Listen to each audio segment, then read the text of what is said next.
So far this offseason, the New York Rangers front office decided to not go out there and make a big free agent signing, and also has not yet at least made a big trade for, a star caliber player, whether it is a top 4 caliber defenseman or, a true kind of top 6 or top line caliber forward. They went out there, got Sam Carrick, a solid 4th line center, and also got out there and got a guy like Riley Smith, who was more of a middle 6 kind of winger, a decent second liner, but more of a kind of middle 6 guy than a true kind of top 6 or top line caliber player, although I think he is fine on that second line.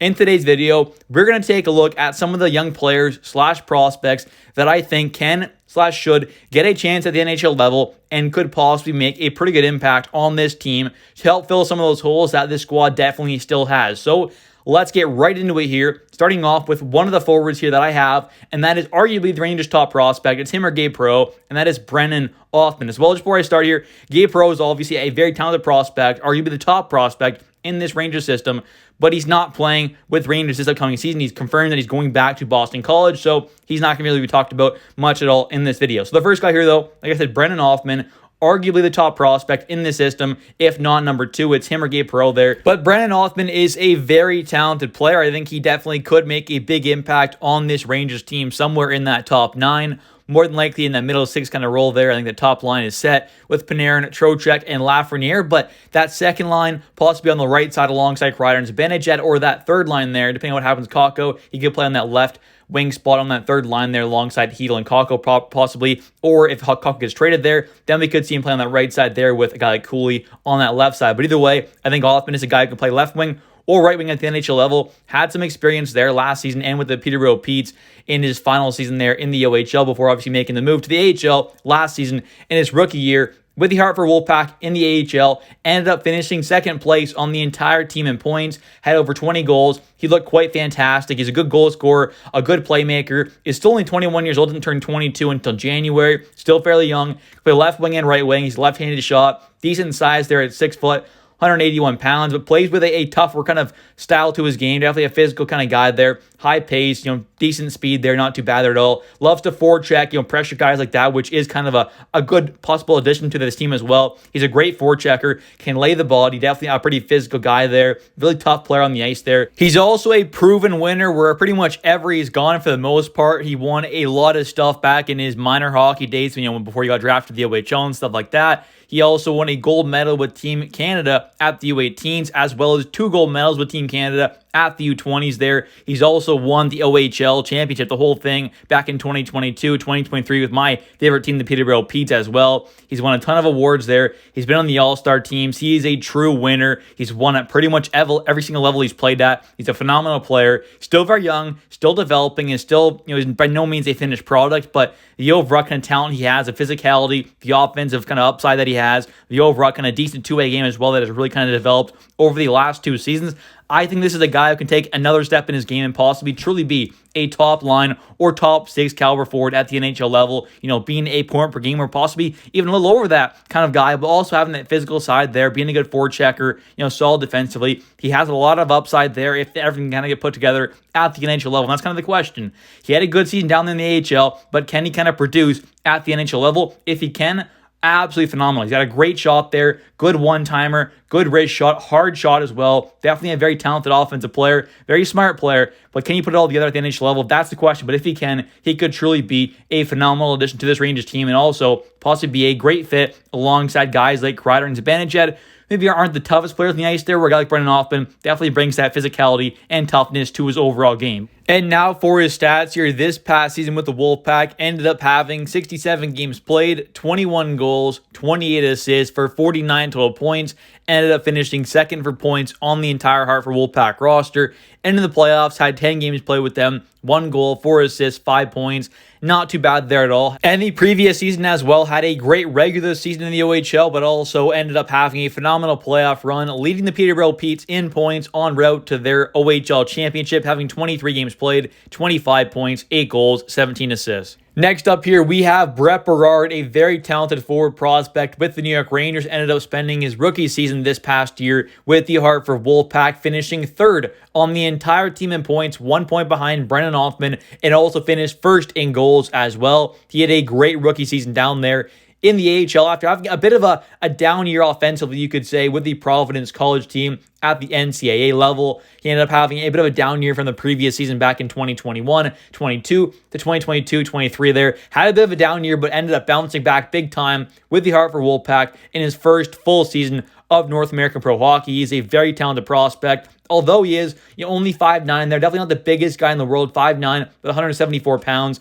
Left winger there, left-handed shot, turning 22 in September. Former fifth-round pick as well, looking like a bit of a steal from the 2020 NHL draft class. Also, Team USA win a U20 gold medal at the World Juniors as well. So a Team USA guy there, played for the National Development Program, played 3 years with Providence College at the NCAA level. And this past season ended up having a total of 71 games played, 25 goals, 23 assists, 48 points with the Wolfpack there in his first full season of pro hockey. And also in the playoffs with the Wolfpack, ended up having 10 games played, 1 goal, 5 assists, 6 points. Not too bad at all. He's all around a very solid prospect. Not great defensively, but not necessarily a liability. Plays with a bit of an edge to his game, get under the other team's skin as well. Plays a bit physical for his size especially, but good offensively, good passer, pretty good goal scorer as well, as you can see. Leading the Hartford Wolfpack in goals in his rookie season down there in the AHL is not bad at all. They were a pretty good Wolfpack team, although they did lose a couple guys like Johnny Brzezinski for a while there and some other good players.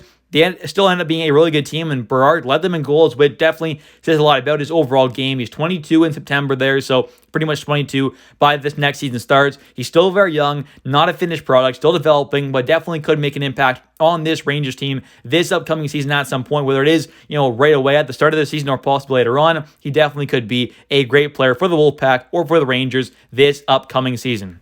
And next up here, we have a very interesting prospect, and that is 6'7", 234-pound unit, Adam Edstrom. This guy is a monster out there on the ice. He is 23, turning 24 in October, so a bit of an older prospect, but from Karlstad, Sweden there. Can play center, left wing, and right wing, so very versatile forward there. Big size there, strong player on the ice, has really good skill as well, especially for a guy of his size. You see a guy like Matt Rempe there who has the size there, plays with the physicality, but definitely doesn't have the best overall kind of skill, whereas a guy like Adam Edstrom there isn't quite as physical, though he is still a fairly physical player and still really strong on the ice there, but he's got that really solid skating ability, but also some great hands there, some silky moves there, great shot, good passing ability, definitely more of a complete player and a better offensive guy than a guy like Matt Rempe, who's more of that just kind of, physical guy out there on the ice, where a guy like Edstrom there has that kind of skill, the skating ability, the shot, the hands, the passing, all that stuff that you need to be a true kind of top 9 caliber guy. Now, I think he's more of a kind of third liner at the NHL level. I don't know if he has a true kind of top 6 caliber upside, but being a very solid kind of third liner, solid two-way guy there, using his big size there, his strength, his ability like that, could definitely provide a really kind of great bottom 6 player at the NHL level. Maybe this upcoming season is more of a fourth liner, but down the road there, I think could be a great bottom 6 player for this Rangers team. He's got good skill, like I said, so definitely could be a bit of a scoring kind of third liner there, while also bringing that size and physicality. But this past season, though, ended up having a total of 11 games played with the Rangers there at the NHL level. 2 goals there, 2 points, not too bad. Did not play at all in the playoffs, still was a kind of a black ace there, healthy scratch kind of guy. But with the Hartford Wolfpack there, ended up having in the regular season 40 games played, 11 goals, 5 assists, 16 total points. Not too bad there at all. Ended up having 0 games played in the playoffs because he was, like I said, with the Rangers team throughout that playoff run, but still had a pretty good season down there in the AHL. Definitely did not play too bad at all in the previous season back in 2022-2023 with Rögle BK in the top Swedish league. Ended up having 42 games played, 9 goals, 10 assists, 19 total points. And in the playoffs with them, 9 games played, 2 goals, 1 assist, 3 points. They did very, very good offensively there. 19 points in 42 games played for, at that time, he would have been 22. Those are very, very good numbers. So he's obviously got that good offensive skill. He's a very talented player, but can he really kind of make a good impact offensively at the NHL level? That's kind of going to decide whether or not he can kind of work his way up into third, maybe even second line possibly. I think more of a third liner, like I said, but definitely still could be a very impactful player for this Rangers team as soon as this upcoming season, possibly being a great player in that bottom 6. And next up here, we have Matthew Robertson, a 6'4", 201-pound defenseman prospect, one of the better and more ready New York Rangers defense prospects in the system currently. He is 23 years old, turning 24 in March. He's a Western Canada guy there, playing the WHL. He's a former second-round pick, number 49 overall, back in the 2019 NHL draft. Pretty talented prospect. 6'4" there. He's got good size, decent skating ability there, pretty agile, fairly quick turn, stuff like that. Good skating, pretty good hands there for a guy of his size as well. But the offensive game did not translate quite as well as I kind of hoped around the WHL back when he's playing with the Edmonton Oil Kings there. Was an assistant captain for his last 3 seasons there in the WHL, putting up some great numbers offensively for a guy who is 6'4", pretty solid defensively. He was a great two-way guy, putting up some great numbers offensively, and in his second full year in the WHL, ended up having 52 games played, 7 goals, 26 assists, 33 points. His next year there, 60 games played, 13 goals, 34 assists, 47 points, and in his last year there in the WHL, had 22 games played, 22 points there, 4 goals, 18 assists. So was a very good offensive player in the WHL there, put up some great numbers offensively, but now into the AHL there. He spent 3 seasons so far with the Hartford Wolfpack, having some pretty decent seasons, but definitely not that great offensively. Ended up having his first season there in the AHL, 65 games played, 1 goal, 10 assists, 11 points. His next year there back in 2022-23, ended up having 57 games played, 5 goals, 18 assists, 23 points. And in this past season, ended up having 68 games played, 4 goals, 17 assists, 21 points. Took a bit of a step back offensively, and in the playoffs this past season had 10 games played, 1 assist, 1 point. So offensively, has not been great at the AHL level. It's not been terrible, but definitely not phenomenal. But he is a guy who could possibly make a decent impact on that third D pair for the Rangers on that left side there. Him or Zach Jones, kind of the 2 young guys fighting for that spot. We'll have to wait and see what happens in free agency or via trade, what the Rangers want to do, adding in possibly a more veteran guy to that spot there to go on that third D pair alongside either Jacob Trouba or Braden Schneider. So we'll have to wait and see what happens there in free agency or via trade. But with a guy like Zach Jones being waiver eligible, if he were to get sent down to the AHL, that might obviously kind of favor him a bit more over a guy like Matthew Robertson, because he can just kind of stay down there in the AHL for another season or 2. So we'll have to wait and see what happens there. But I think a guy like Matthew Robertson, he's got good puck moving ability there, good size, good defensively, physical side there. So maybe he would be a better fit on that third D pair for this Rangers team over a guy like Zach Jones.